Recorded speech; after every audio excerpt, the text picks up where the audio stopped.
So basically, the first one is to be the best version of ourselves, to seek truth and to be fair. And then we all want to be treated with respect. So why not treat others with respect? And that's part of being civil to everyone or being polite. We generally call it in the FTI, but they're synonyms essentially. And we actively want to learn both objective truths and subjective truths. Objective truths are truths about the world. Subjective truths are truths about other people. So people's preferences, which you can change over time. And so you want to understand what people's preferences are. And then I would argue like a guiding principle for this is what I call the modified platinum rule. The platinum rule is to treat other people the way they want to be treated. But if I tell that to my daughters, one can say, well, Alora, I want you to play every game that I want to play every time I want to play it. Well, there's a good reason not to just make it so one-sided, right? And so the modification I give to the platinum rule is to treat other people they want to be treated as long as there's not a good reason not to. And in order to do that, you need to know other people's subjective preferences and then treat them that way as long as there's not a good reason not to. So that's sort of guiding rule number one. Now, number two is transparency and open-mindedness. And so you want to transparently, be transparent about who you are to the extent that you trust someone, and then have an open mind towards new ideas that'll help you achieve the first intention. And this way, your own ideas can be criticized. You'll keep an open mind that if your current ideas are wrong, you'll just change your belief and come to a more true belief. And you can be your authentic self. I'm telling you, so many people, and this may resonate with some of you, so many people that I meet don't feel like they can be their authentic selves. And not only is that at work, it's often on a personal level. And that's part of where Michael was saying, as FTI members, we're very authentic. And part of what we do as an exchange of our core beliefs and values and feelings and goals. And, we go into what I call a personal profile or the painting of the spirit. And this is a way that we get to know each other at a very profound level very quickly.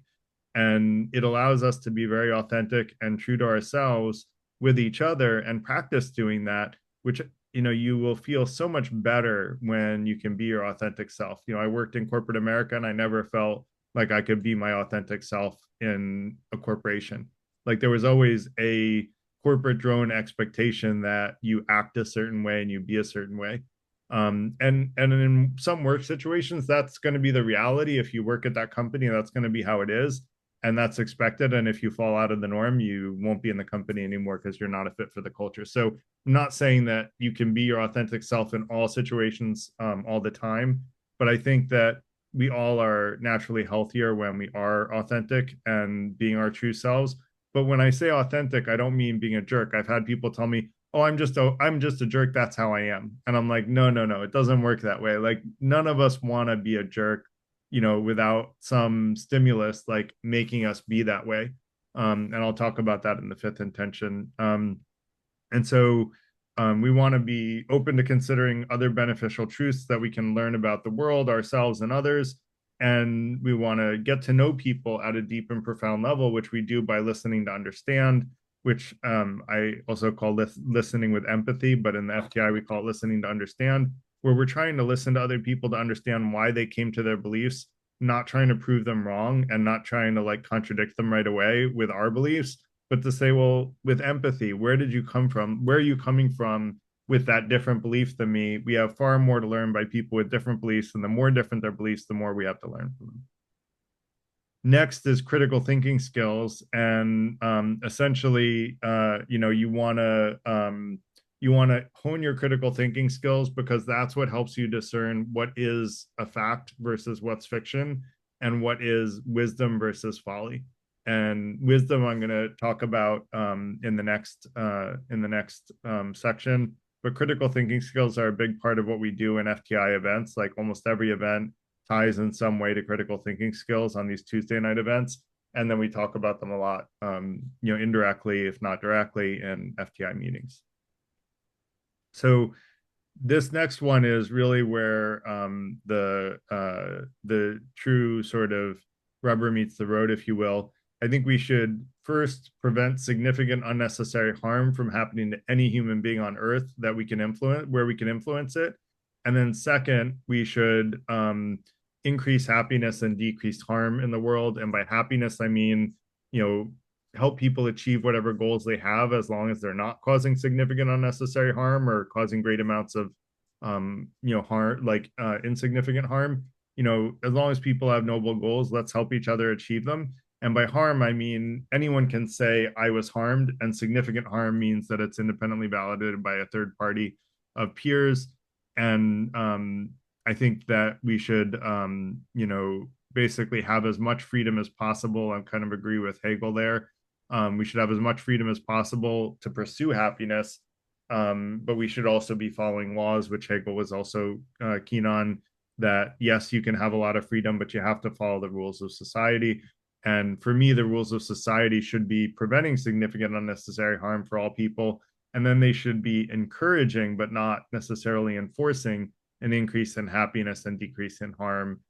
Because I would argue that's universally agreeable from what I've heard. I haven't heard anyone find a good reason that those are bad things to strive for. And so once we see the truth clearly, I think those are the things that we should be fighting for, is to increase the happiness and decrease the harm of the people we can influence. And once we do that, we can then go to the highest good, but the last one, because you have to see clearly in order to to achieve it, which is an eagerness to give, receive, and reciprocate love. And this is where I would argue everyone wants to be loved, both romantic as well as platonic. And so why not give more love into the world and to other people? And I think it takes courage and it takes vulnerability to show love to another person. But when you do that and the person actually reciprocates, it's a great thing. And it builds a strong relationship that will get you past a lot of difficulties. And so I would argue that, if we don't love each other, who will love us, in the same way of if we don't help each other, who will help us. You can use the same sort of rhetoric in this situation as well. So I'm going to do a quick summary of the 5 intentions.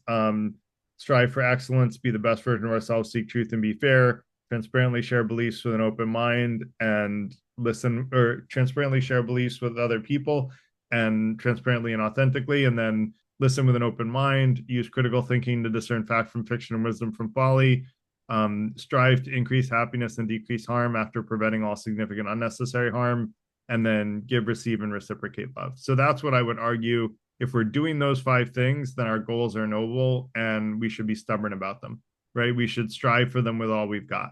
And I have another saying, you can tell I have a lot of them. I used to read sayings for fun and now I come up with them. I used to read Bartlett's Familiar Quotations for fun. I've read hundreds of pages of that book and it's great. Lots of wisdom and short bits of text. And oh shoot, now I forgot. I wanted to say, what was the when you have a noble goal, you want to keep your hopes high and your disappointment low. It's the only way to go.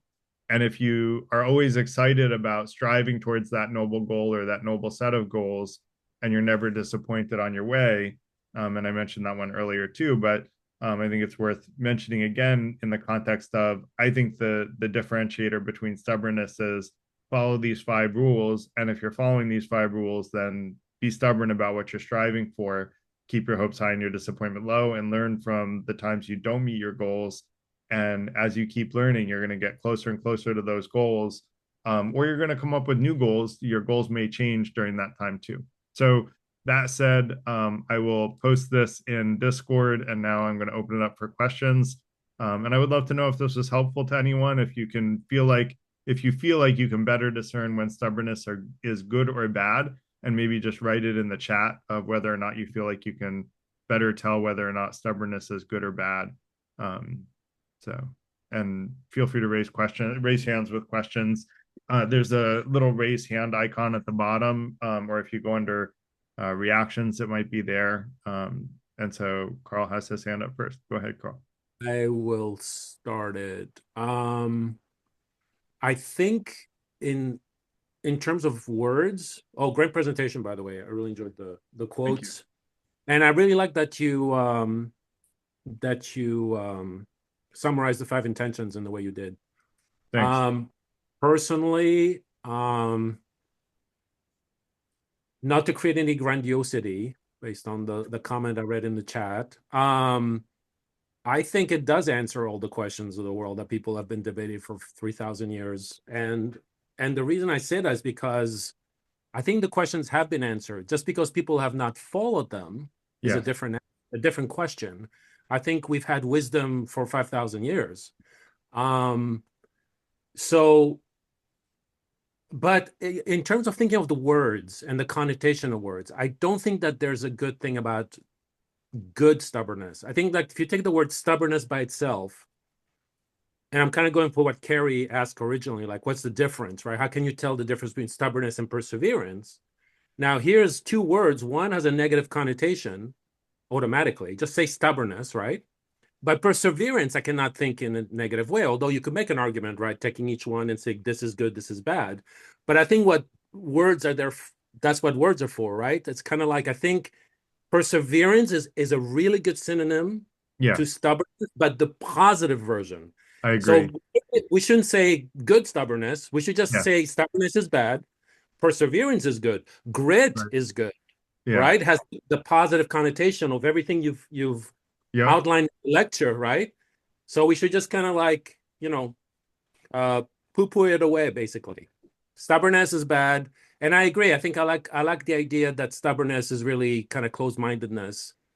But perseverance kind of goes more towards Nietzsche's quote, right? About pursuing a goal, right? Right. When somebody pursues a goal, especially if it's a noble goal, I don't think anybody considered as negative, right? It's got to be a noble goal because, like, pursuing Yeah. a bad goal with him and vehemence is bad, That would right? be folly, So, right? yeah. I mean, Hitler was very goal oriented. He just didn't have good goals. It's And I true. don't think Exactly. I don't even think he was an evil person. I just think he had such a distorted view of the world that what he thought was good, most of us saw as very evil. And most good human beings would see it as evil, but there's a resurgence of his supporters. So who knows? Yeah. But So, Michael, thank you, Carl. mhm. And Michael, go ahead. And yeah, Carl, I also want to agree with you that I think that a lot of the philosophy problems have been solved, but no one has basically been able to pick out this is the right stuff. And I think that modern philosophy has kind of lost its way because it's not really picking out the right stuff. It's doing like intellectually interesting exercises that are totally impractical and of no use to anyone. And so what we try to do in the FTI is make philosophy practical, which is really called positive psychology today. And so if Right. I got my PhD, I originally thought I would want to get a PhD in psychology, but actually it would be probably in positive psychology because that's what I care about is the practical part of making people's lives better. So I do think that the philosophy has all been there. And what I'm trying to do is pull together the pieces in a very simple, easy to follow framework that people can use as a guide. Is it solving all the problems on earth? No. Like if people distort it and put it into a different context so that you can make even the greatest wisdom bad, right? There are lots of, Christ taught love and compassion, but you have lots of Christians that are full of hate and anger. And they call themselves Christians, but they're not really following Christ's advice of love and compassion for everybody. So, Right. even good wisdom can be polluted if it's not followed correctly, which is why the FTI focuses on having members that help each other follow that philosophy in good faith and in a way that improves our lives and the lives of people we can influence. Does that make Yeah. sense? Yeah, absolutely. It's all Cool. about practical philosophy. Practical philosophy, which is more or less positive psychology. So, um, Michael, go ahead. Okay.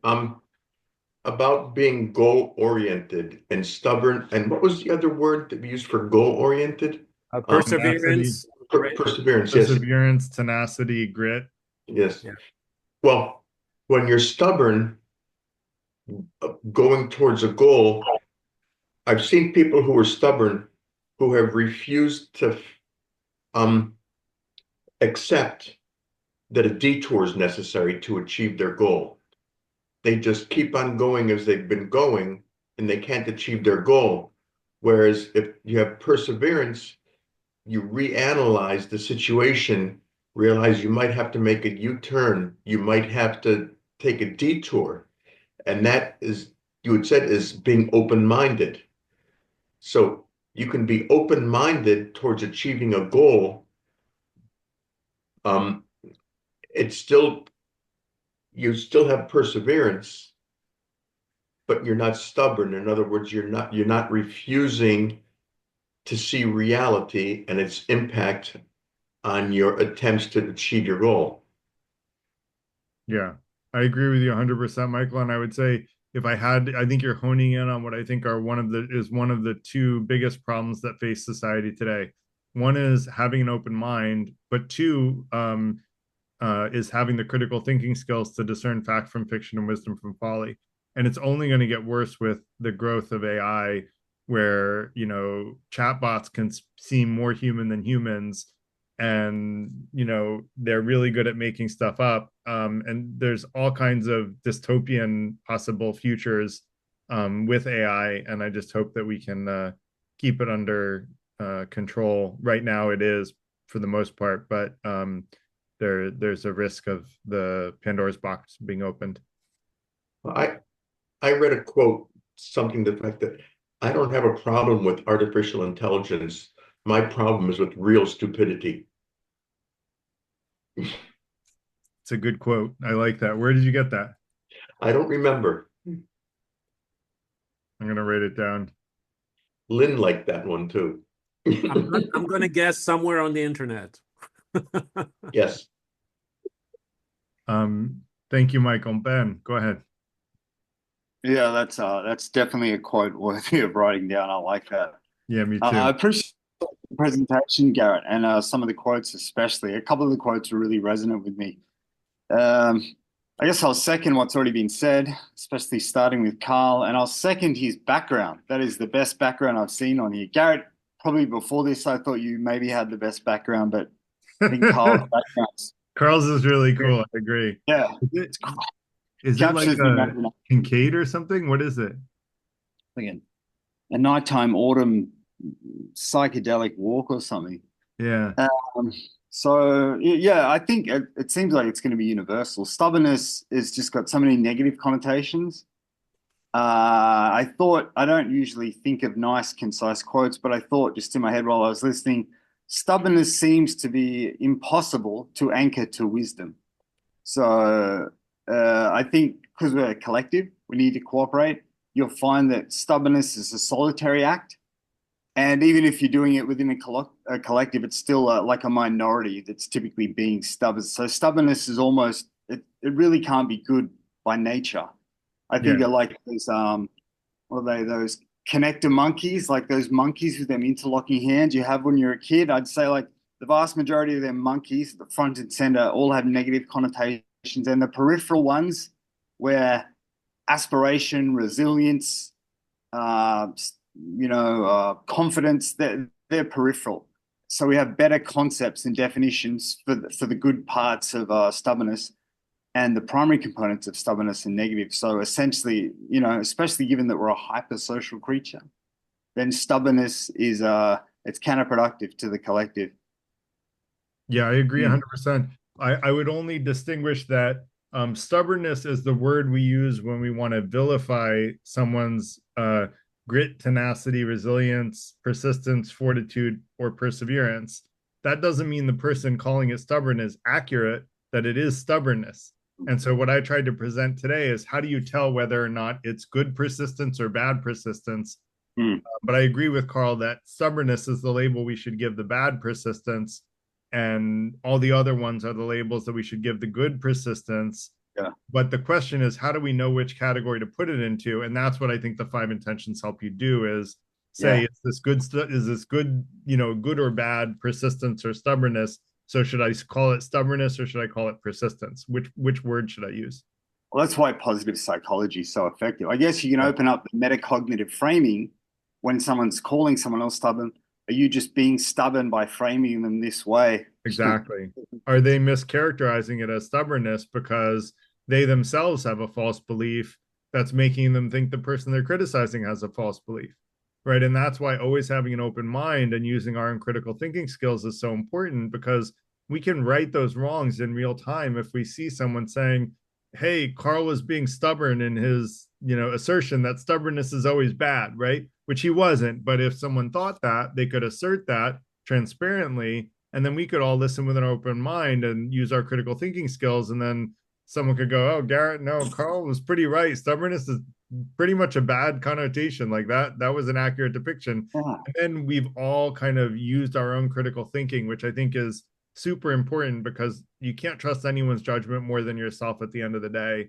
And even if you're going to trust someone's judgment on a specific case, you have to use your own judgment to defer to them. Like I will defer to experts in their fields. That's why I go to see a doctor if I'm sick, right? They're an expert in their field. So that doesn't mean I don't look up my own information and try to help and advocate for myself. We should, but we also defer to other people sometimes. Does all that make sense? Yeah, I agree. You mentioned the T word, transparency, and it just dawned upon me. I'd say that the kryptonite to stubbornness is transparency. Yes. Because if you share transparently bad beliefs, we all have a desire to seek truth. We all have in our hearts, we have a desire to seek truth. And when someone hears something that they think is wrong, transparently shared, we will naturally want to contradict that and say, no, I think that's wrong and this is why. But if we don't do it politely, they're not going to listen to us. So, I generally recommend, before saying why you think the person is wrong, just ask them thoughtful questions. Practice listening to understand. Ask them thoughtful questions that help lead them to realize they're wrong. If you lead them to realize they're wrong, they will never feel like you corrected them. They're going to feel like they corrected themselves. And that's when you've really been able to influence someone in a positive way, when they think you didn't influence them at all. Great points, Ben. Brian, go ahead. All right. Yeah, I think you guys are making some good points.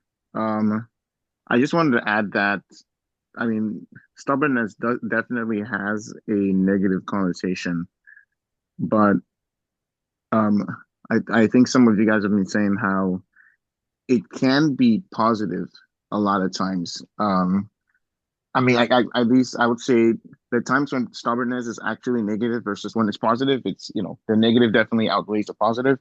But I was just thinking of an example where, if someone, like, if you're a kid, someone tries to abduct you and they tell you to get into the car and you tell them no. I mean, you're being stubborn, like within the context of that situation, right?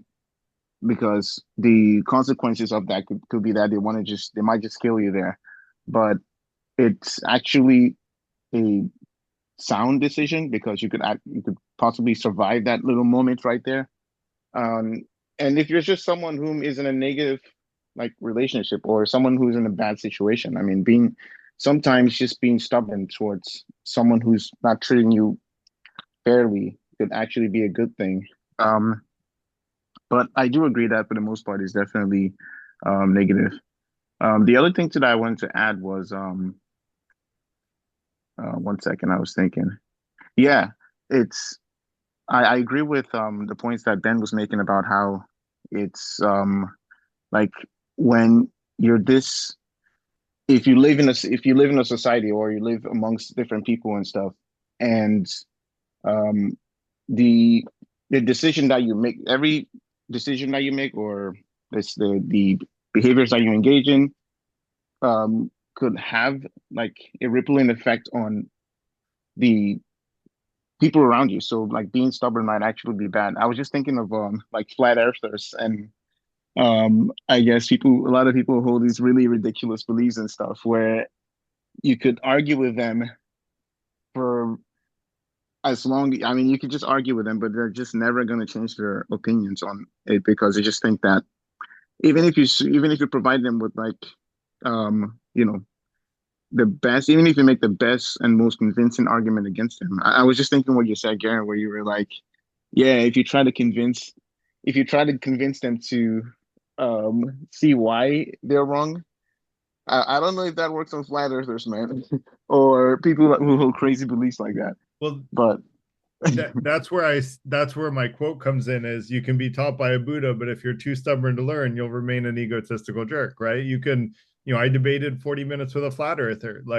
I think I had really good arguments that Earth is an oblate spheroid, but they were just stuck in their ways, right? They didn't have an open mind. They were just so sure that they were in on this very small number of people secret, and they wanted to be part of that select group of people that knew the truth, quote unquote, that when you get into an airplane, there's really some video team that's like running out there like the Truman Show, making it seem like you're taking off, but you're not. And somehow this is more convincing to them. And so yeah, I agree with you, Brian. I think the open-mindedness and critical thinking skills are what are lacking, and you have to discern, like, is this person someone worth debating with, right? And I usually can find, somewhat quickly, often, whether or not someone's mind is open on a topic or not. And if their mind isn't even open, it's not a fair fight, right? Because my mind is open, and if theirs isn't, then it's not really worth debating, because like I'm not going to be able to be helpful to them. And what I mentioned, and I was very subtle about it in the fourth intention, is we want to increase happiness and decrease harm for those we can influence. And the more we can influence someone, the more obligation we have to help that person, because we can have a bigger influence on the people we can influence more. That flat earther, I had pretty much no ability to influence their belief in flat earth. So maybe I could have switched topics and tried to help them in some other way, but the flat earth one was just not a useful discussion. So you Yeah. kind of have to pick and choose who you want to spend your time with, and try to find people that you have a good enough relationship with that also are playing by fair rules, where we all have an open mind and we can learn from each other, and we have a common goal to be our best self and to seek truth and to be fair, rather than to insist that we're right when it's clear that we're not. Yeah. And I think that at some point, people have a very strong emotional attachment to a belief, Yeah. where no amount of like, rationale can, persuade them from just looking at things differently. Because at some point whatever rationale that you have just collides with whatever strong emotions that their beliefs are just tied to. And it's like it's a brick wall every time. But yeah, that's all I got though. Which is at the heart of the word stubbornness, right? That the closed-mindedness. Yeah, that's really the key. I think I that's a just great wanted to point. If yeah. if I could, Carl, if you wanted to comment on that, Carl, go ahead, and then I will Yeah, afterwards. yeah, yeah. It was just brief comments on what's Yeah. been discussed that I think will be helpful. One was what you were talking about, Garrett, about convincing someone that they're wrong, or what's better to make them figure out that they're wrong on their own. Yeah. And I put a street epistemology, which I misspelled, but as a YouTube channel, which is fascinating because it's really a set of skills on how do you talk to someone with opposite beliefs, including religion or politics or whatever, in a way that is actually positive and engaging, rather than oh my God, and you get angry, you get stubborn, you get flustered, which is a negative experience, emotionally draining. Right. So anybody who's interested should check that out. It's I think it was developed by a professor at anyway. Where you put a link to that, Carl? Yeah, it's if you go to YouTube, it's a channel. Just put Street, street epistemology street epistemology, you mean like in general? no, it's an actual name for a channel that Yeah, the yeah. guy, you could see it in person, like you could see him talk for 3 minutes to someone, and it's such a great thing to watch, because he never states anything. He does exactly what Socrates used to do, which is just ask questions. His Yeah. first question is, why do you believe what you believe? Yeah. And then kind of counter each one, but says, have you thought of this? Have you thought of that? So it's constantly challenging that. And at the end, they walk away and they start thinking for themselves, which is great, right? They Yeah. never knew that the other person hold a different belief. Right.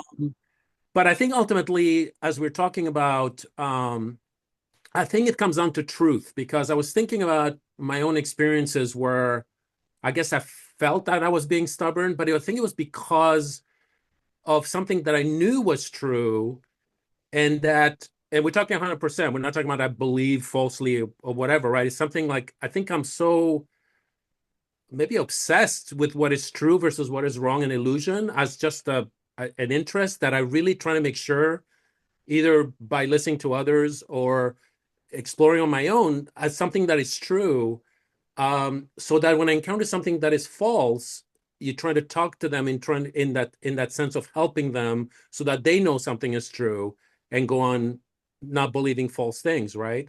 And I think that stubbornness is really the difference between, like, if you know something is true versus you believe something is true and you stubbornly refuse to be open-minded, I think that's the key difference between the negative and the positive, I think. But you have to be sure and you have to be open-minded to the truth. And when the truth happens, right, and you know it, kind of like 2 + 2 = 4 kind of thing, right? If you encounter somebody who believes 2 + 2 = 3, you want to help them figure it out, or ask in the street epistemology way, why do you believe 2 + 2 = 3? And then walk through the logic. Right. Does that make sense? I think the key word is the truth here, and you have it in your Fab Intentions, Yeah. right? Because somebody who really wants to know the truth and wants to be corrected would have no problem saying I stand corrected, because Right. it's a win, right? Right. It's like you know more at that point, right? Yeah, and then you're just more right than you were before. That's why I try to say that quote is like, you admit you're wrong with good judgment, you're immediately right again. You're just more right than you were before. Right. And Exactly. just take away the sting of admitting we were wrong. And that took a lot of conditioning for me. You know, I used to have a lot of resistance to admitting I was wrong. And I think most people do. That's the key. That's what most people think are stubborn about, right? There's something about being wrong that is so negative to them that they refuse to change that. Right. Yeah. And I also think that you know, I forget who it was, I think it was Brian, pointed out a good difference between like our beliefs are things that we shouldn't hold as part of our core sense of self-worth. Like our beliefs about the world are things we should be able to hold at a distance and talk about objectively without getting emotional. Now, people should be able to convince us that a belief about objective reality may be incorrect. If I think Earth is flat, I should have an open mind that someone can give me a good convincing argument that it's an oblate spheroid. Now, if I believe that I like fish food ice cream, well, no one should be able to convince me otherwise, right? And it's fine for me to say, you know what, I just like that ice cream, and I don't care if you don't. It's not that it's good or bad ice cream. It's ice cream that I like, and that's my subjective truth. It's my personal preference, and we should be able to stick by our guns with those beliefs. But beliefs about objective reality, we should always have an open mind. Someone might have a good argument that we're wrong. I wanted to say one last thing about the flat earthers, because I did see a fascinating documentary. I don't know where it was, maybe Netflix or something. Forget the name of it, but it was about flat earthers, but it was focused on the psychology of flat earthers. And even though most of them were refusing to accept the evidence, there were some that really wanted to believe that they were correct, and they were trying to find their own evidence, scientific evidence. And it was really fascinating to see what happens when they actually encounter the evidence that they purposely trying to do themselves, right? So it wasn't like false data or whatever, right? Conspiracy kind of thing. And some of them did change their mind at the end. So it's really a matter of how open-minded you are about truth. Yeah, I saw a great news article that said flat earthers spend $20,000 of their own money to prove Earth is flat and end up proving themselves wrong. Yeah. And I was like, well, if only every flat earther put their money where their mouth was and did that same experiment, cool. Like we would be cured of flat earthers. And you know, and the problem is you can't, you know, like if you take the YouTube video down, then they all go, oh, it's a conspiracy. They're trying to hide that Earth is flat from us, right? And so you can't take the YouTube video down, but you know, you have to teach the critical thinking skills that help people discern that this is an unfathomably unlikely truth. And, you know, yeah, I can entertain it, but I'm going to reject it because like there would have to be so many things about our normal reality that are, you know, being hidden from us. And how could all of that be kept as a conspiracy? So, but anyway, I didn't mean to digress too much on flat earther, but I'm just trying to give it as a really obvious example of a misunderstanding. It is a perfect example to this discussion. Yeah. Yeah. So, Ben, did you have your hand up again, or did you keep it up? Go ahead. No, I had my hand up, but I'm happy to wait. You said originally that you wanted to say something or address something before. I did it. Don't worry. Oh, you did? Yeah. Oh, yeah, cool. All I was going to say, ever so quickly, is I suppose controversial, given that I'm talking with Americans. So we'll actually move away from it. We'll just focus on we'll say the trace representation of guns. Like guns, you know, the right to bear arms to defend and all that kind of stuff. So they're profoundly positive if they're used optimally. And at the same time, when you look at gun crime in a variety of countries, not just any one country, they can be profoundly destructive. I think perhaps the reason that stubbornness is so contentious is because it sits in a purgatory, and there can be peripheral positives, but there's also a myriad of negatives with it. But the point is, sitting in that middle ground, you can use it for good or bad, and it's not to say that humans are bad by nature, but we'll just say we'll say confabulation, actually. We confabulate all the time. Our memories are confabulations of earlier memories. We don't actually remember the memory. We remember versions of that memory that we've remembered. We're lying to ourselves to degrees. Even the most, say, like astute, pious monks still have, we'll say, confirmation bias and all this kind of thing.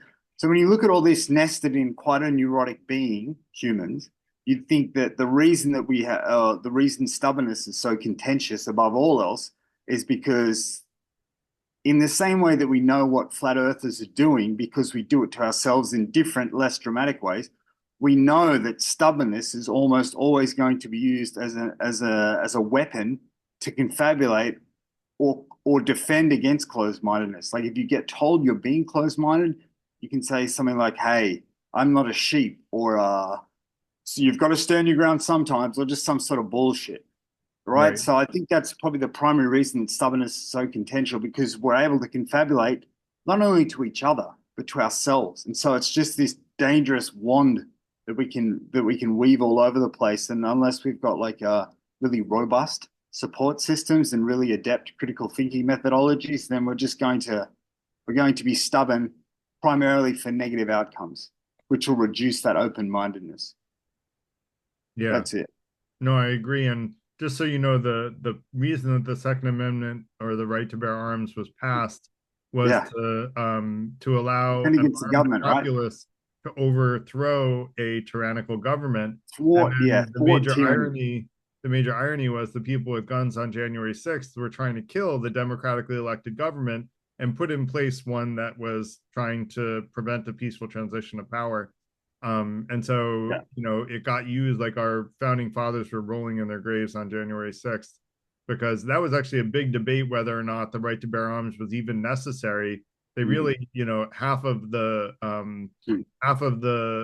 people at the time said, you know what, there's no need for this right to bear arms. Like the government's never going to get bad, right? And here we're in a very different situation than any one of them, I think, could have intended. Like back then, the people with the guns were the good, citizens that were trying to, make sure that a tyrannical government would never take power. So it's just, times have changed quite a bit. And I would argue the very people that were fighting in January 6th did feel like patriots. So I think from their perspective, they were trying to save democracy. So this is where, I think that they had a misunderstanding.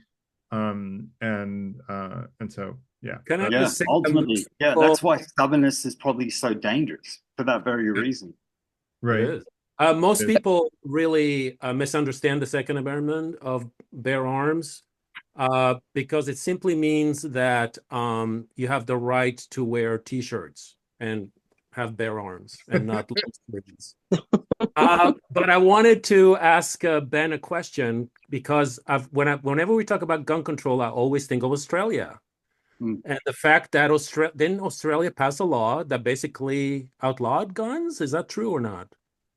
Essentially, much more so, with primacy in mind. It certainly did. I think it was in 1996. There was a Port Arthur massacre in Tasmania, 95.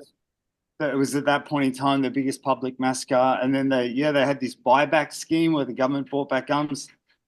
Now only a minority, even though in Sydney where I live, there's usually a shooting maybe every couple of weeks.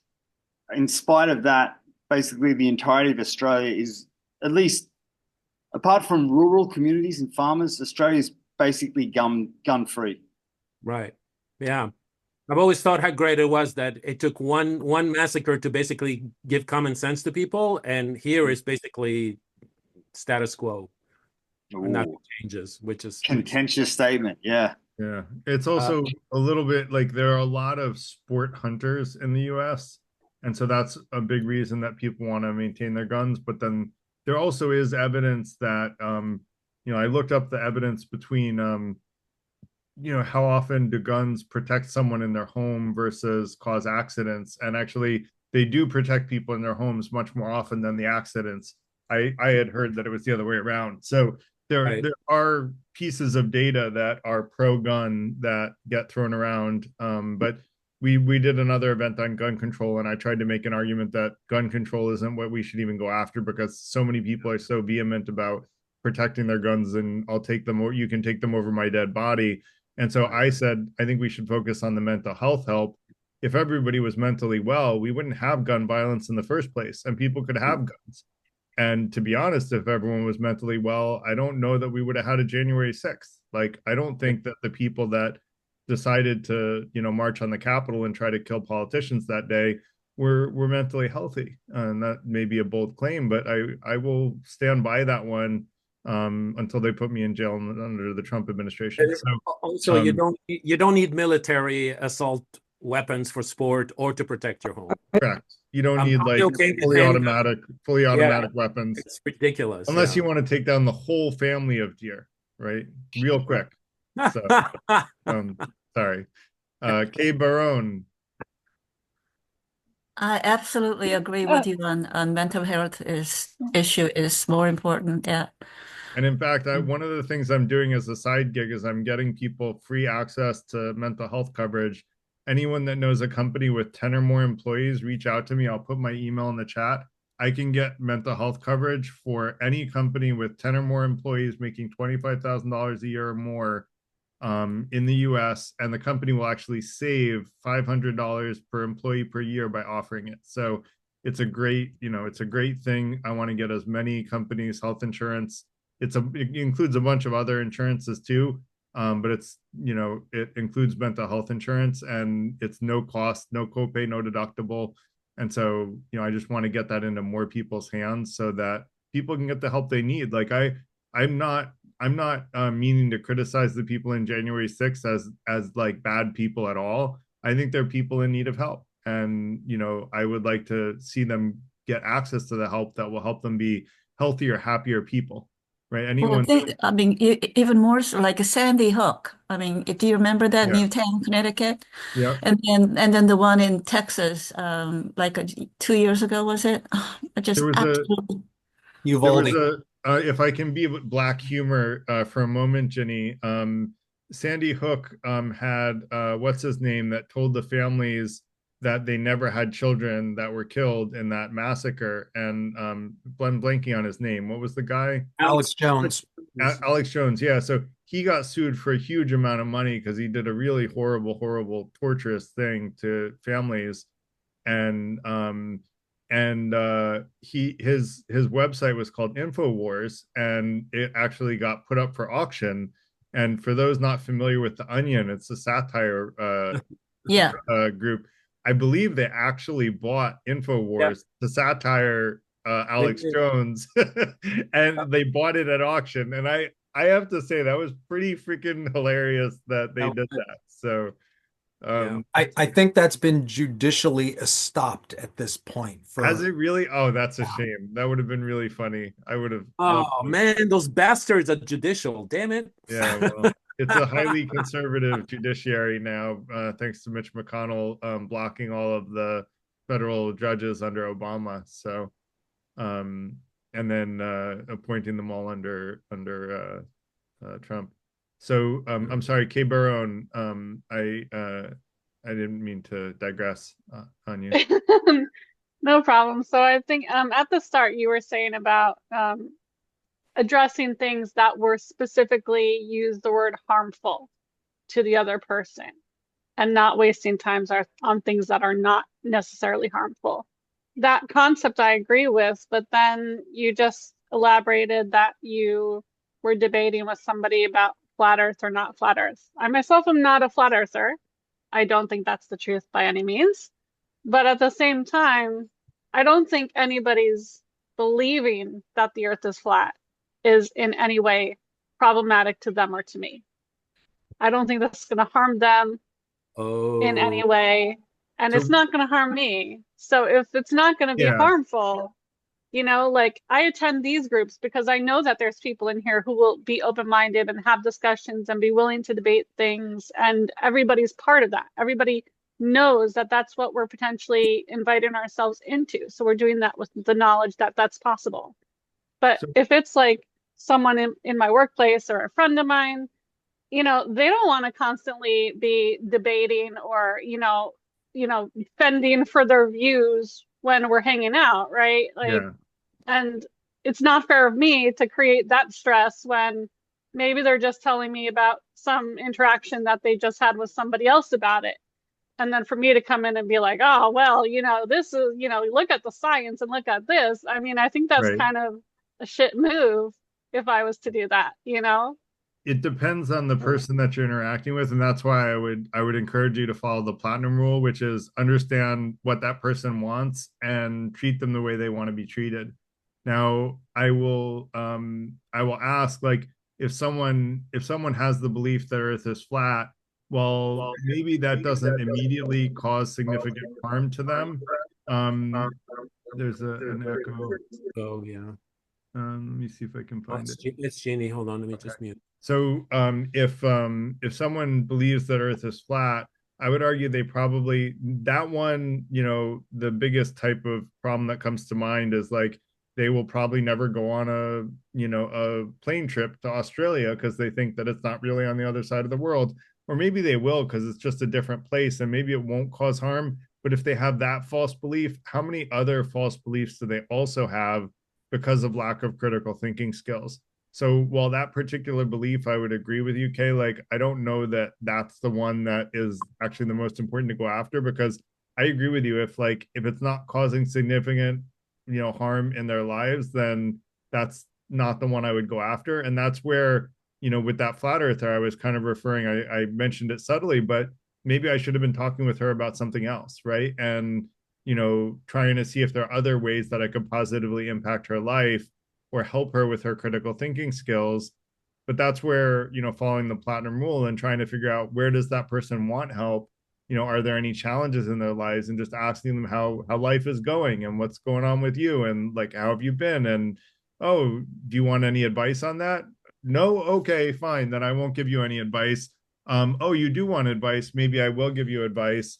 And try to look for ways you can be helpful to other people. Does that make sense, Kay? Yeah, but I mean, and I don't know what your dialogue was with that person or if they were asking for your input or not. And that's personal to you. Yeah.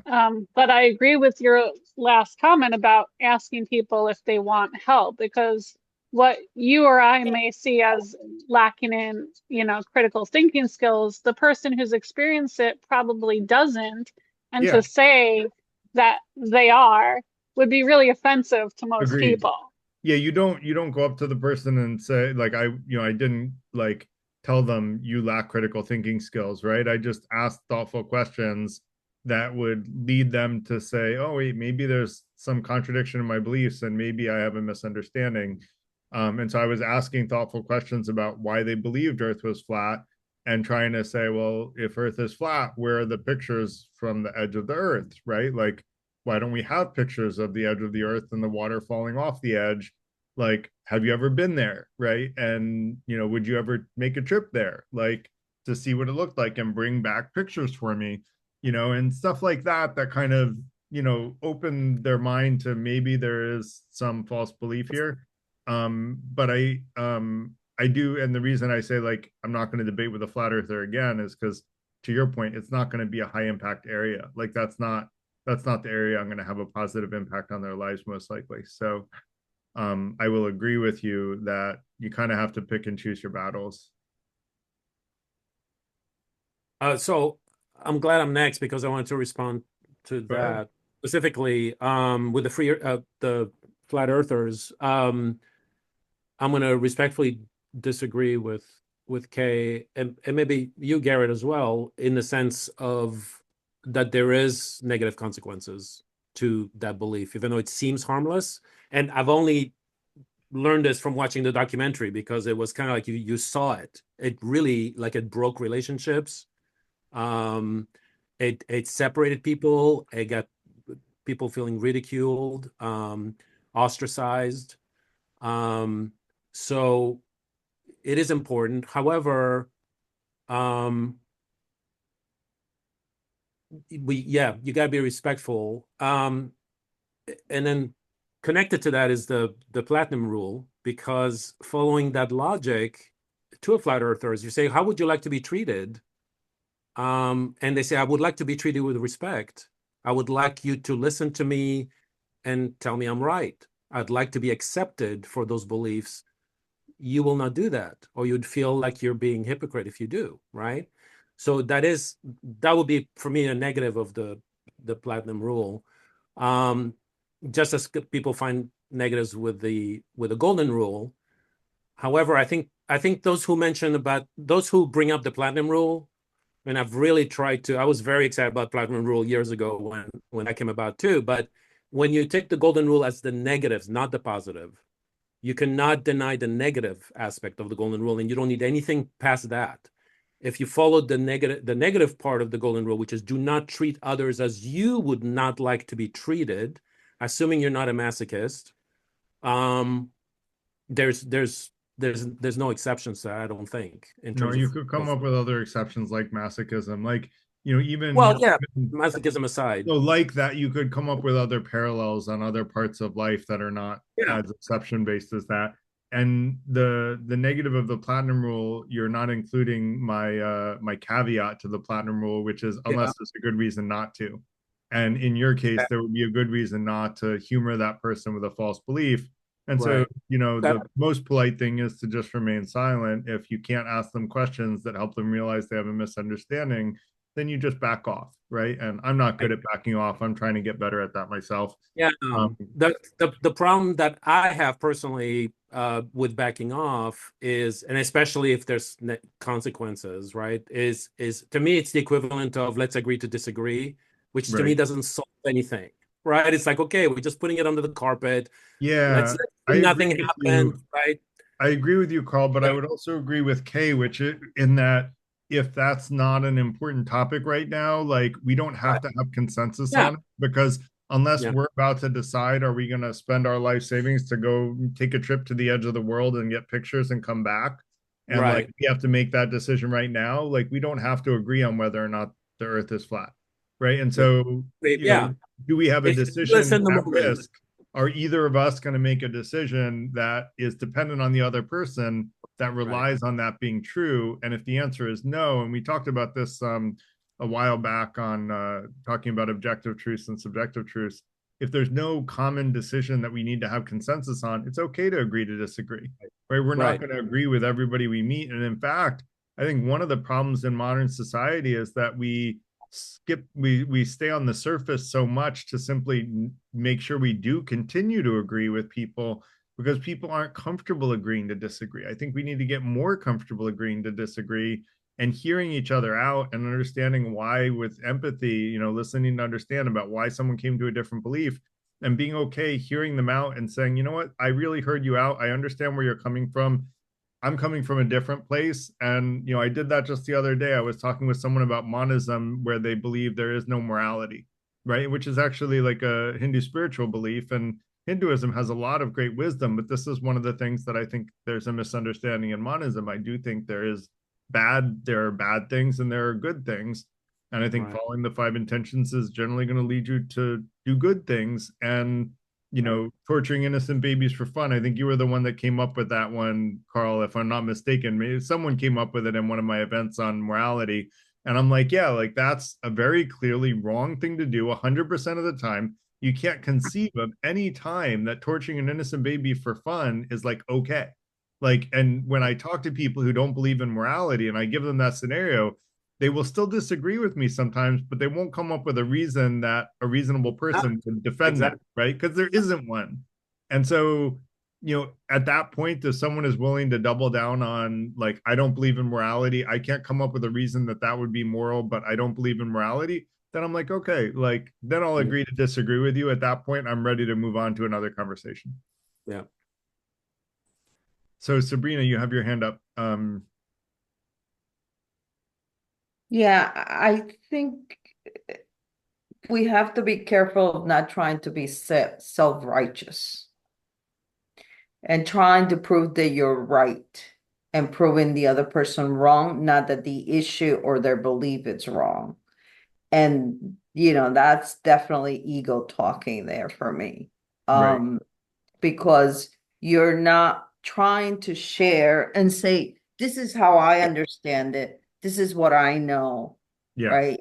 And going at it from that angle, but I need to prove you wrong because I know I'm right. Right.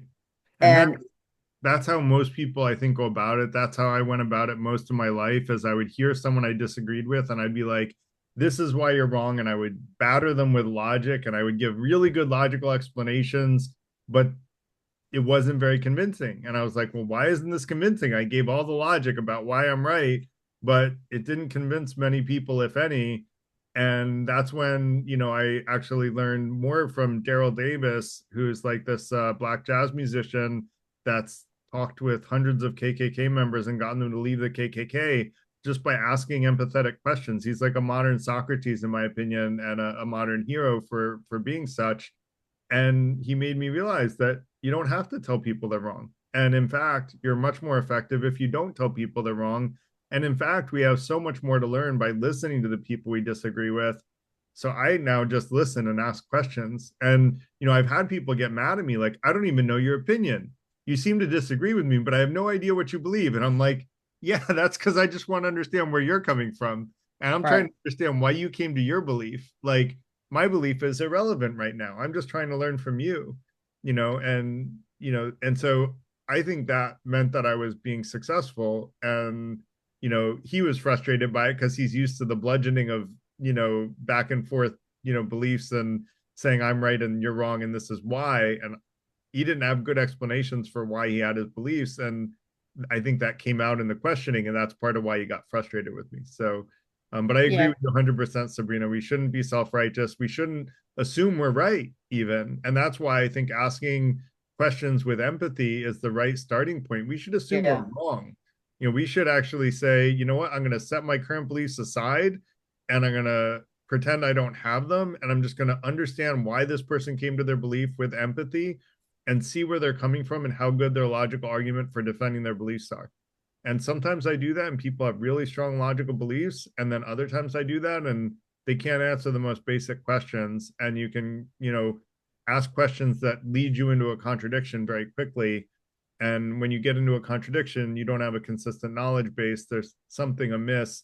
Although I would argue that you need to have contradictions to get all truths, but usually contradictions are a bad indicator. So, yeah. Yeah, and it when you ask questions, right, and you know that there's something there that not to be right, you could say, try looking into X, Y, Z, Yes. right? Go check Yeah. out this or share information with them.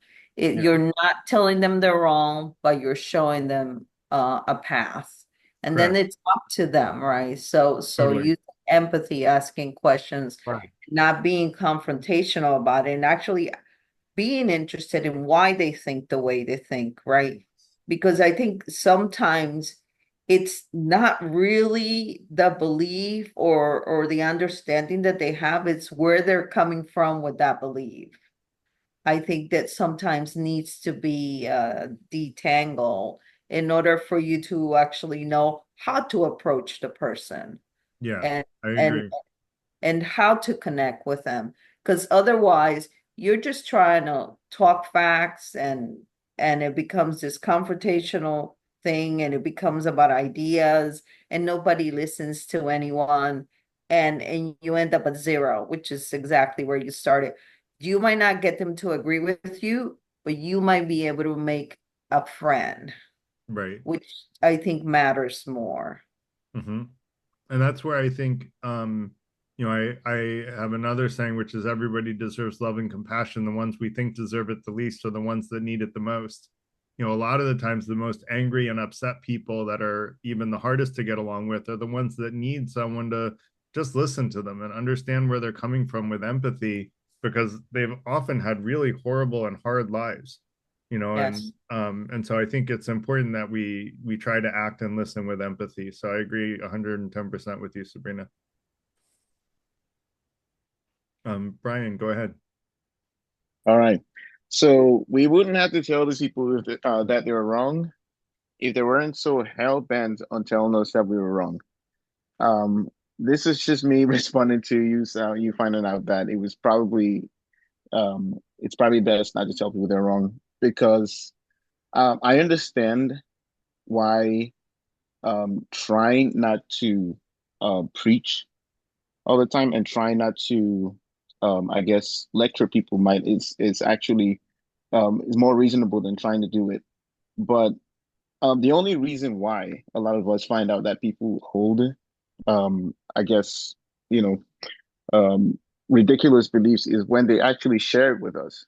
Um, we don't actually go around assuming someone is a flat earther unless they actually, share that with us. And then at that point, I think most people have the self-awareness to understand when it is like necessary to like push the argument or when it's just best to just allow that person to, have their beliefs. And I think also I was just gonna say we're having it depends on the setting, right? So if it's in normal like conversational setting where you're just having a conversation with someone, I mean they share with you if they tell you that they hold some very, very um I guess ridiculous belief. I mean, you're just most people would just I guess you're just gonna bristle at it, but you're just gonna like ignore it. But if we're having a discussion, a um, I guess if we're having a serious discussion about the topic, I think it's there's nothing wrong with actually attacking someone's crazy beliefs. And I'll just leave with this one thing. So you guys know Steph Curry, right? The basketball player. So Yeah. he claimed a few years ago that he's a flat earther. And when again, you guys, yeah, that he really said that. And I guess when you hear him say that, you just want to dismiss it because it's just how it's kind of harmless. It's not his belief, his he's not going to use that belief to actually like cause harm to people. But at the same time, he's a very influential person. He has a ton of followers, and most of them are impressionable people, impressionable kids and stuff. So it is one thing for him. So let's just say in a hypothetical scenario, like he's someone who likes sharing his beliefs to his fans and stuff. Um, because people have a very, very um, like some people have like a devout following towards him. They might actually start to question the legitimacy of believing in the round earth because they heard someone as popular as Steph Curry actually make that statement and stuff. Um, and it's just so that is an example where what could seemingly be a harmless belief could actually influence people in a negative way. Um, and on top of that, so that is just an Try to example where finish your that thought, could be a and harmless. you can definitely Yeah, raise your sorry. hand again. We'll have plenty of time. Yeah, my bad. So I was just gonna say on the higher spectrum of like harmful beliefs, if it's someone tells me that they're a Holocaust denier and stuff, I mean that one, I don't care what setting or that person someone makes a statement like that. I don't care if they're making it in passing. I think if you make a statement that's stupid, I think someone you should be attacked for it because it's such a stupid statement. But yeah. Well, what I would ask you is, have you had a lot of success attacking people's beliefs, convincing those people that they were wrong? No, so if it's in a conversational setting, like I was saying, so um, I guess if we like tacitly agree to exchange these ideas to have this conversation, like a dialogue on the topic itself, and then I don't, then I would actually try. They can attack my beliefs, I can attack their beliefs, and then we could, you know, usually you don't actually change anyone's mind. But I guess you Yeah. want to just express a disagreement with a crazy belief, even if So it's not successful. that's an emotional response, right? Whereas I would argue the rational response is if you want, like, we all have this desire to, learn the truth and share the truth with others. If that's what your rational goal is, then asking them thoughtful questions with empathy, if it is a much more successful strategy at getting them to see the truth, then why not follow that path instead of belittling them? And what I would argue is that there have been a lot of beliefs that have been considered politically incorrect that people used to get and still do get bullied for and belittled for, and said, called, you're a racist, you're a misogynist, you're a sexist, and they get ad hominems to their unsavory beliefs. And part of why our rule is you can say even unsavory stuff. You can say something that's racist and sexist in the FTI, and what you're gonna encounter is people asking thoughtful questions about why you believe those things and trying to understand where you're coming from. And in doing so, I think you're more likely to change those harmful beliefs than you are if people are going to insult you for having them. Usually when someone insults you, like I said, the person who loses their temper loses the argument. And when you insult someone, they immediately assume you're the bad guy because you started insulting them and you started calling them names, and they go, oh no, my beliefs aren't bad. This is justifiable for X reason and Y reason. And they have their reasons for these false beliefs, but you can only get into what the reasons for the false beliefs are later on. And that's what Daryl Davis described with the KKK members, is he would ask them questions and they wouldn't have answers as to like why they held those beliefs. But if you skim on the surface at just the beliefs themselves, you're at conflict. But if you get under the surface at the root cause of those beliefs, the foundations of them, they realize that there is no foundation, and then they suddenly change their minds because they encounter the contradiction themselves and they change their own mind. You haven't changed, they don't feel like you changed their mind. They feel like they changed their own mind. And it's a much more effective way of influencing someone. Does that make sense, Brian? Yeah, that makes a lot of sense. I guess it's not as I guess emotionally satisfying. It's actually, it's a lot Yeah. more frustrating sometimes when you're the one asking questions. It happened to me the other day with this person, and I was asking them questions, and I was getting very frustrated because they kept insulting me and giving ad hominem attacks on me. And I'm like, look, I'm being very polite to you. I'm just trying to understand where you're coming from here. But they didn't have good answers, and rather than face the fact that they didn't have good answers, they just insulted me. And that wasn't convincing to me that I was wrong. Like, it was actually making me feel like I was more on the right path, to be honest. But most people are just going to insult them back, right? That's how most people respond. And so, I think asking questions with empathy and staying polite is a way to sort of help people challenge their confirmation bias that anyone who disagrees with them is a bad person because they're responding emotionally.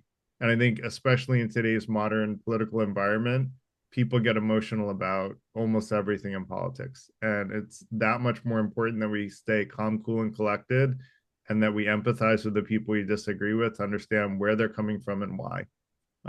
I've learned a lot about that, but I still have so much more to learn about diverse political beliefs, and I'm hoping to attract more diverse people with diverse political beliefs to this group, because I want to understand. And I have a friend that is a Trump supporter that I would like to actually bring on here and just ask him thoughtful questions as a group. And and so at some point I'm going to try to do that with someone that that can articulate their reasons for liking him. Okay. Yeah, thanks. I'm not gonna respond because I see a lot of people have their hands up, but good points, That's man. what street epistemology is all about, Brian, if you want to follow on that, because it's exactly that. In practice, you can actually see it done in a back and forth between people who have opposite beliefs. So it's really interesting. But I wanted to add and respond to what Sabrina said, because I think like you have to distinguish, and this is really important, between belief and knowledge. That's one. Similarly, between objective facts and subjective opinions. That's very important because the two get conflated a lot. If somebody's having a debate about a certain belief that is a subjective opinion, yeah, you can listen, you can find out why they believe that, okay? Everything starts with a belief, but it is critical thinking, right, that pursues that belief to challenge to make sure it is an objective fact. And with that said, I would challenge anyone in this room to to say whether you believe Galileo was self-righteous in claiming that the earth was revolving around the sun, right?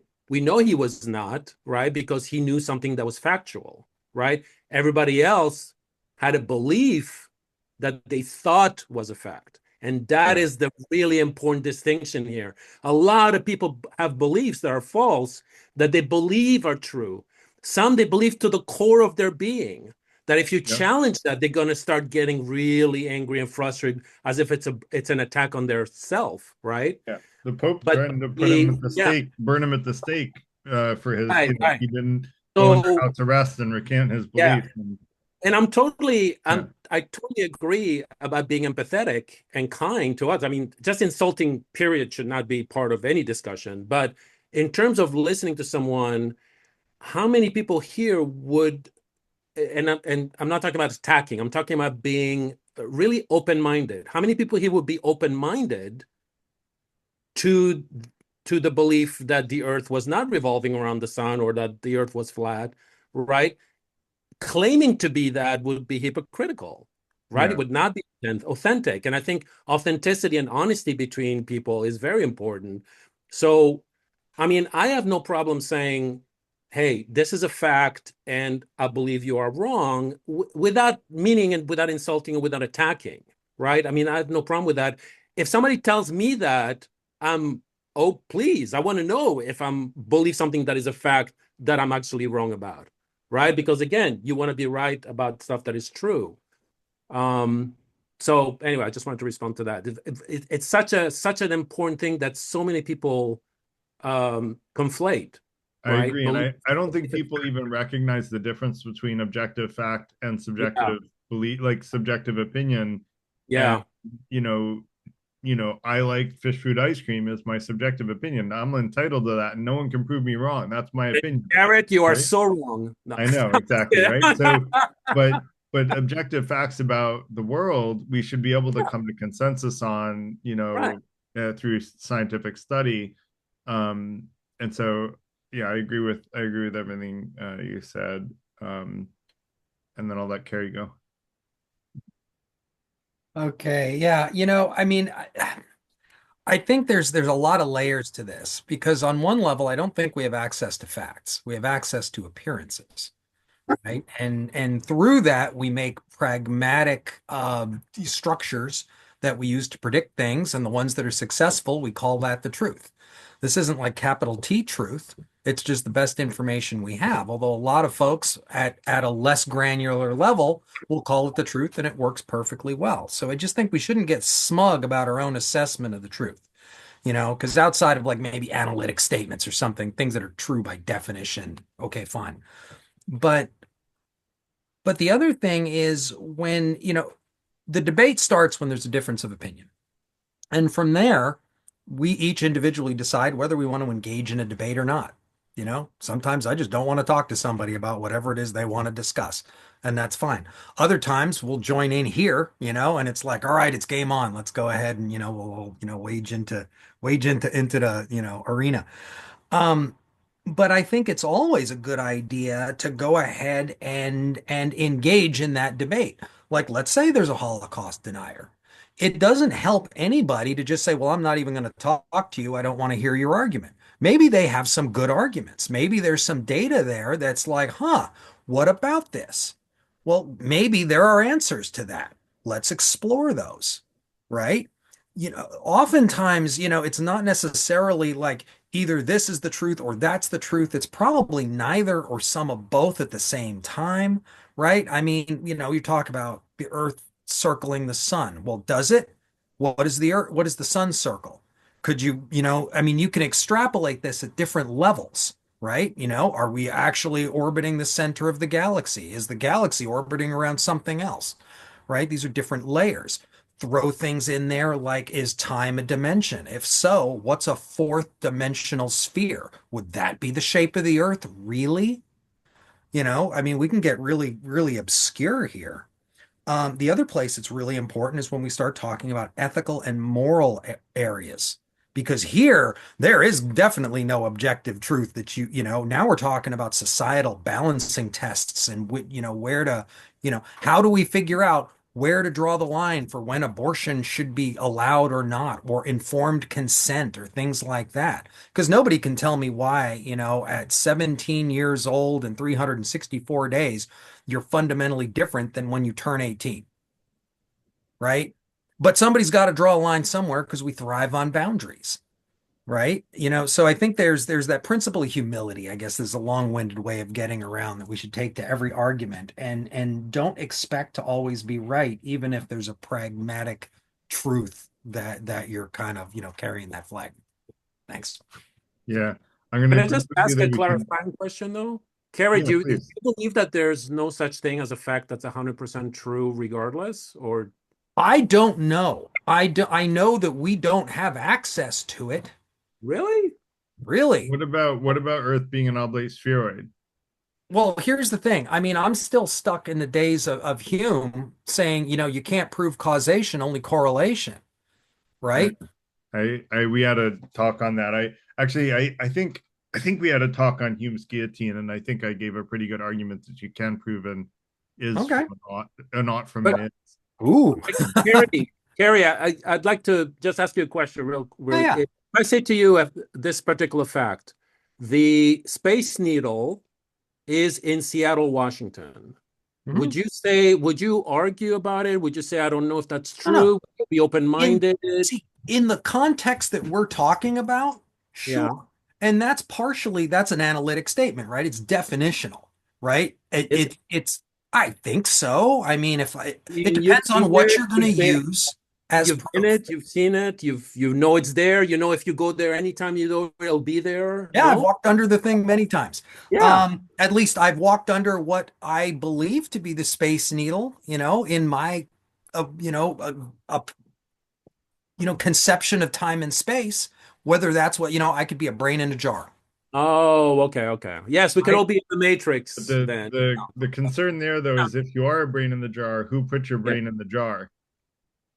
Right. Something Sure. must have done it. And what do we know about but- that something, and how Well, likely is it that yeah. the But here's Boltzmann brain another is one. How about the problem with boundaries? I mean, do boundaries really exist, or are they something that our brains, impose on reality? When we describe an object as being separate from something else, that may not reflect ultimate reality. That is true. You're right.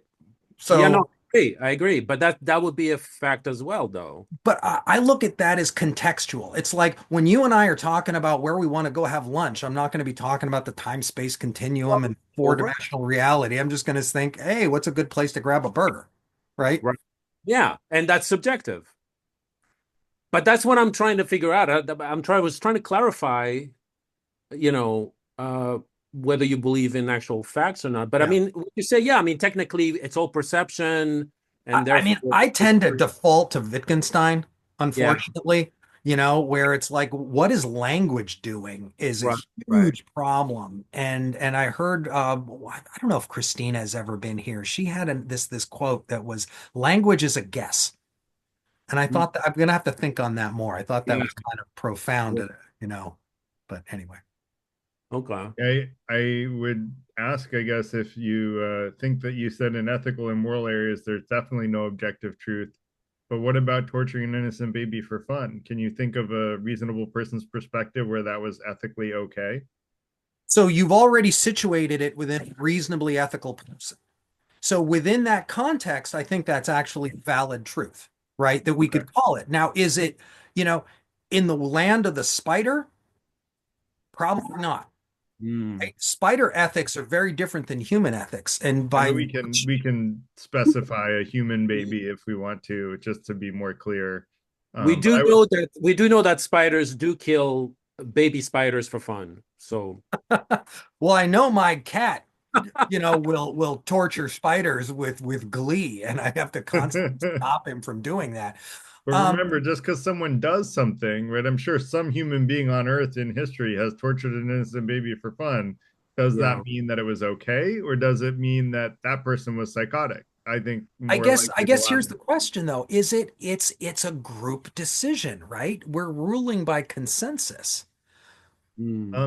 So I actually would argue if there are three philosophers in front of a door and two say that the door doesn't exist and then subsequently try to walk through it, they will be unable to walk through it. They'll hit their heads on the door and they'll be like, oh, objective reality is objective reality, even if it doesn't have consensus. And I would argue that some moral truths actually are objective reality. They are objectively wrong, even if a majority is in agreement with it. So what's the penalty for violating an ethical truth?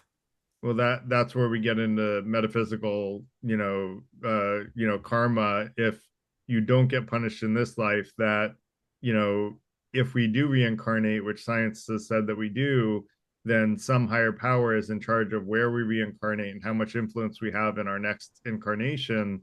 And we will probably get more influence if we are doing a good job in this life, and we will get less influence if we're doing a bad job in this life.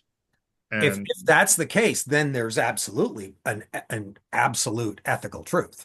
right. It seems like it's not really a fair system to allow somebody who does something really bad to go through a whole life in the present in order to be punished in another life. Why? Why not punish them we're in a the present? spirit, right? Our spirit is like forever. Like our spirit will always exist. And Right. eventually we will rise to higher levels of spiritual growth. And so we're all on this path of spiritual growth, whether we recognize it or not, whether we realize whether we recognize it or not, and whether we're striving for that spiritual growth. And once we learn that that's the path we're on and we start trying to grow, we move in a positive direction. Some people are regressing, but it's not about being punished if you make mistakes. It's about being given another chance to learn the things that you didn't learn in this life. But So isn't I it better don't for believe in somebody to karma have? as a form of punishment. I believe in karma as Yeah. a form of fairness, meaning Right. as an educational tool rather than as a form of Yeah. punishment. I agree. So maybe punishment was the wrong word, but let's use that argument. Education, learning, self-growth. Wouldn't it be better to learn it now than later? I mean, yeah, but not everybody's ready, right? Some people are so stuck in their ways that their mind isn't open. And so they need to be put into another scenario in another life where they are pushed really hard to have an open mind to learn that truth that they didn't learn in their past life. And so they need a better teaching moment, if you will, in their Yeah. next life than they got in this life. I think that the same argument stands in the sense that if somebody with that much power to create this whole system, right, which you Well, propose, I don't think that God created the physical universe. So I don't believe God created this system. no, I'm talking about the one that you mentioned. You said like there's a higher power that is doing this, right? That is going to teach you in the next. Deciding where we reincarnate, sure. Right. Yeah. Yeah. So why not with that power? I think you could have that teaching moment in the present, How? which would be more efficient. How?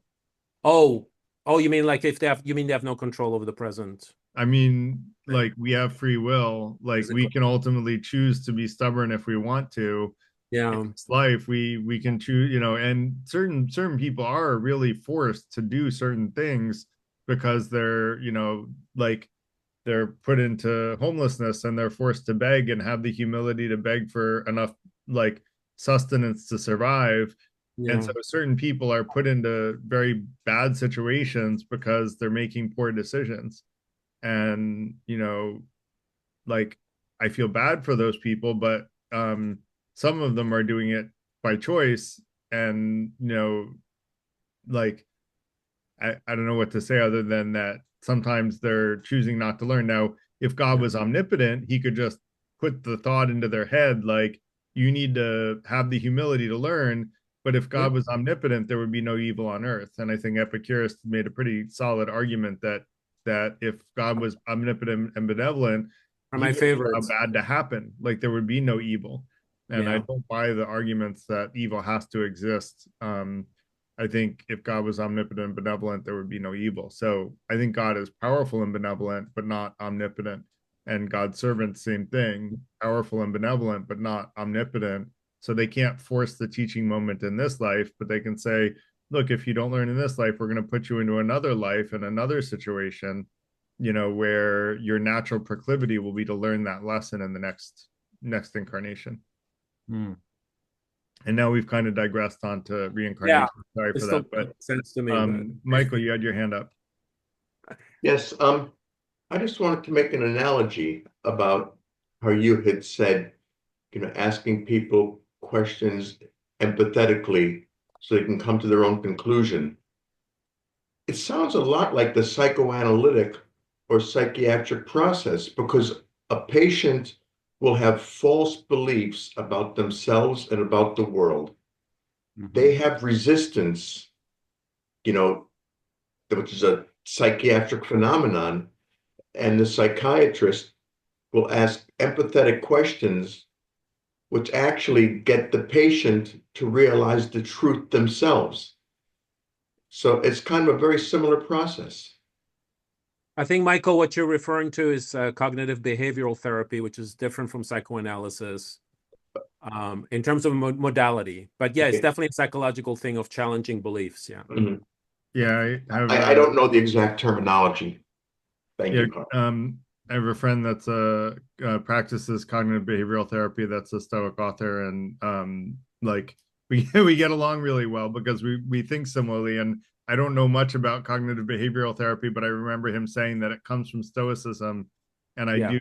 And Stoicism is rooted in reason, and I do very much resonate with reason-based and Socratic method types of approaches. So you're probably not wrong, Michael. I think there probably are a lot of parallels. I'm just not super familiar with it is a fact that the originator of CBT, cognitive behavioral therapy, was inspired by Stoic philosopher.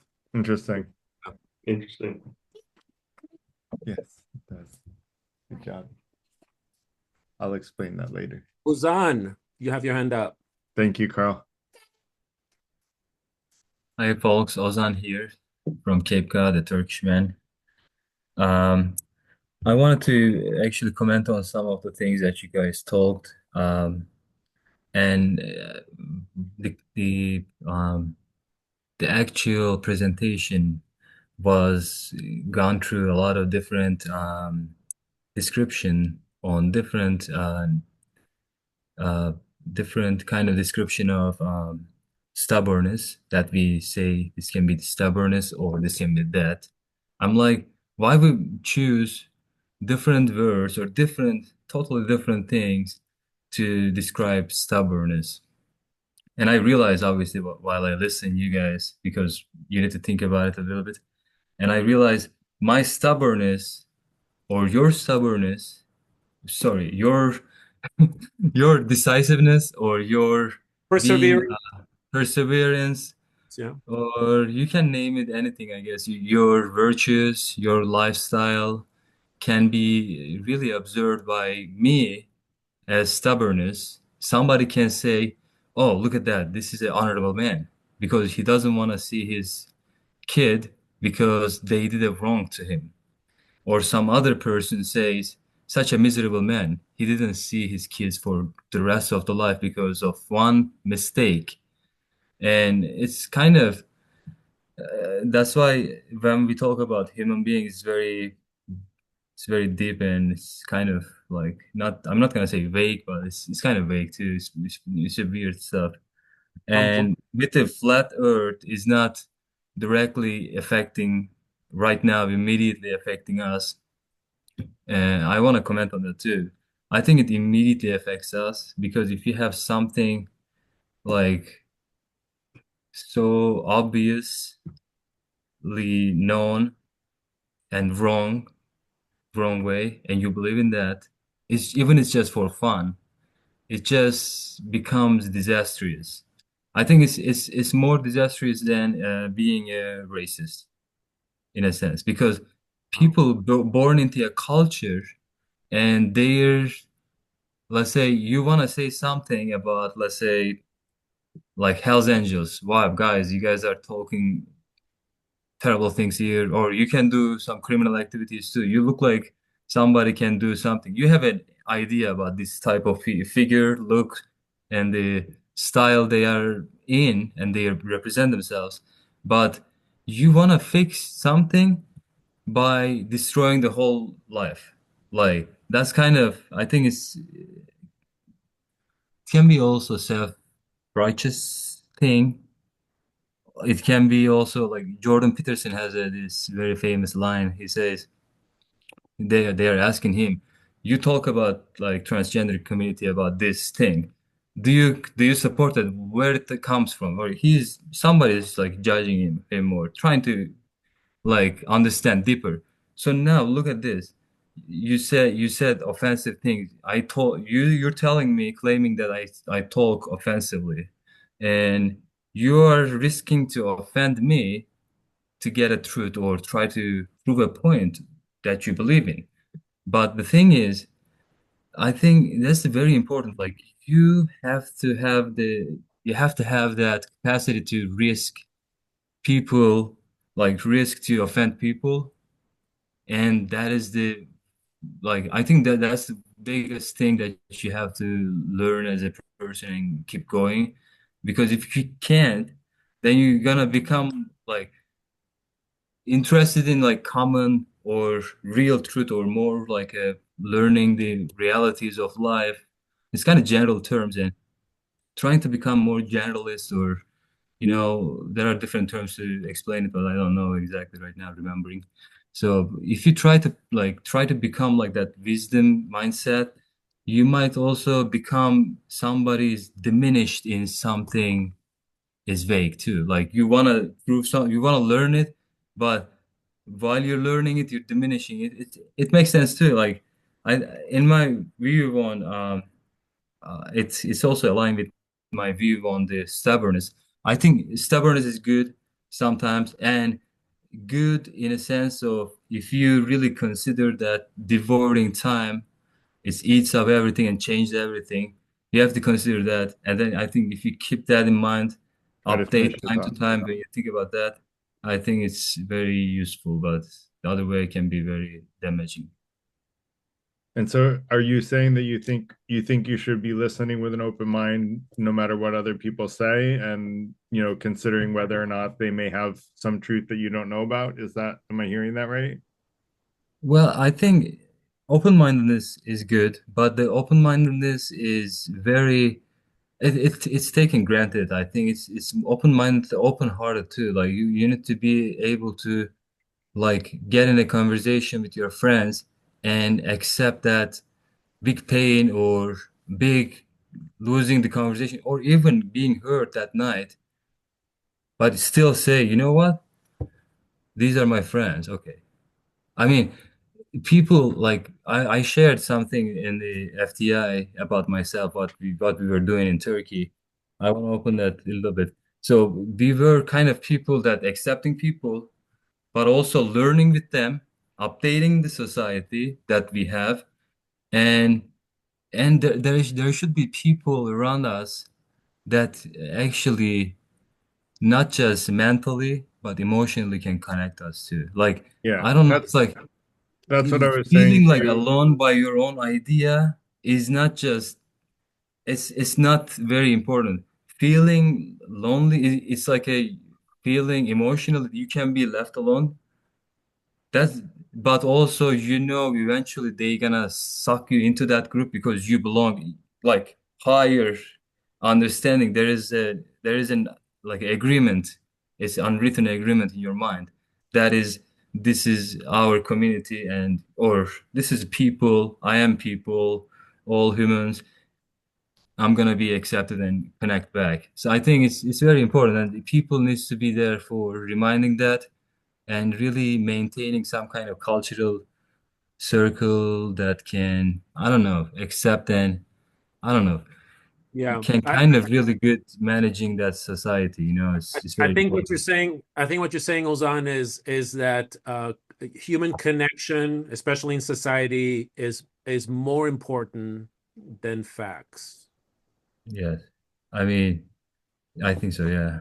Well, I Yeah. think Because facts are without the changing. human Not connection, you're not going to exactly. convince anyone of facts, right? Because people don't generally get convinced by pure logic, like most people don't. Most people are convinced actually through emotions, not even through the facts. And it's having empathy and listening to them and asking them thoughtful questions that's more likely to convince them, because that's an empathetic, emotional approach rather than, there are facts and logic put in there, but it's done while the person remains in the logical portion of their brain and they don't get emotionally hijacked. What ends up happening often is in these conversations, people get emotionally hijacked by their brain, and their emotional brain takes over and they're no longer thinking rationally. And then they double down on wrong. And so I agree with you, Ozan, and that's part of what I want to create in the FTI as a community, if I'm hearing you right, a community where we all want to seek truth and be fair. And so we're going to listen to each other with an open mind. And in the FTI community, it's not as important that you just ask thoughtful, non-confrontational questions. But I would say out there in the real world, that is important, because that's the only way that you're going to get through with people. Telling them they're wrong and you're right, and this is why, just generally doesn't work. And so we try to suggest a different approach. But within a community of trusted people, you can have that back and forth debate with people who are open to it and can stay calm and stay logical.